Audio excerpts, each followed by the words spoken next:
Good morning, boys and girls. It's Mrs Kris. I am coming at you again from my home. I hope that you are all very well. I was trying to think earlier what day this was that we're in quarantine and social distancing, and I can't remember anymore. But feels like we've been doing this forever, and it feels like it's been forever since I have seen all of you. I can't wait to the day that we get back and we are back to normal and we're at church and we're having a great time together. But until then, I'm going to keep telling you stories here on YouTube. I hope that you love them. And if you do, leave me a comment. Let me know that you watched the video.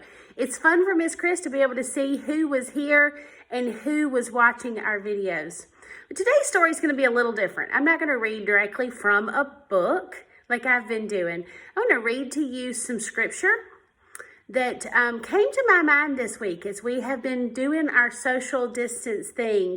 I tell you what, I haven't seen many of you, but what I have seen is a lot of my neighbors. You know, the people who live in my neighborhood, the people who live across the street from me, and the ones that live down the street.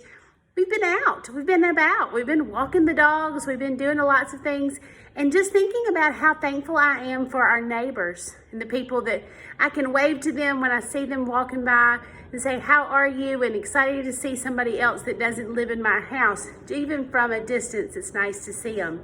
But it reminded me of this scripture from the book of Luke, chapter 10, verses 25 through 37. It says, someone asked Jesus how to get to heaven, and Jesus said, you must love God and also love your neighbor.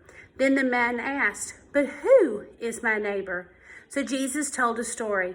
A man was traveling alone when robbers grabbed him, beat him up, and stole everything he had. Then they left him lying at the side of the road. After a while, a priest came along, saw the man, but did not help him. Later, a worker from the temple came by. When he saw the hurt man, he kept right on walking.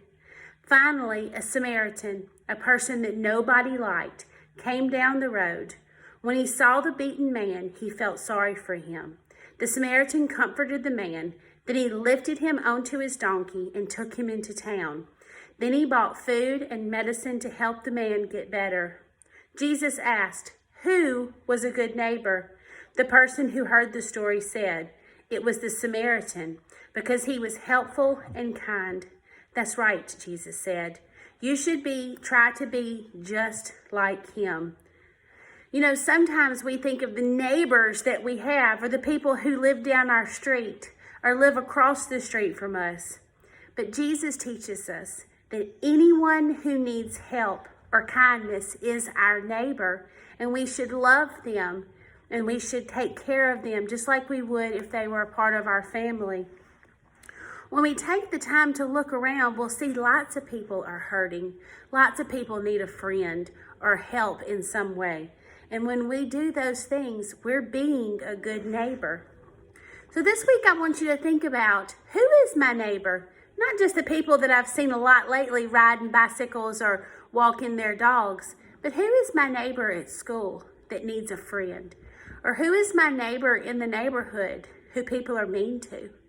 Who is my neighbor that needs help? And I want you to think about the scriptures and how Jesus said that we should treat our neighbors. So I hope you have a great day.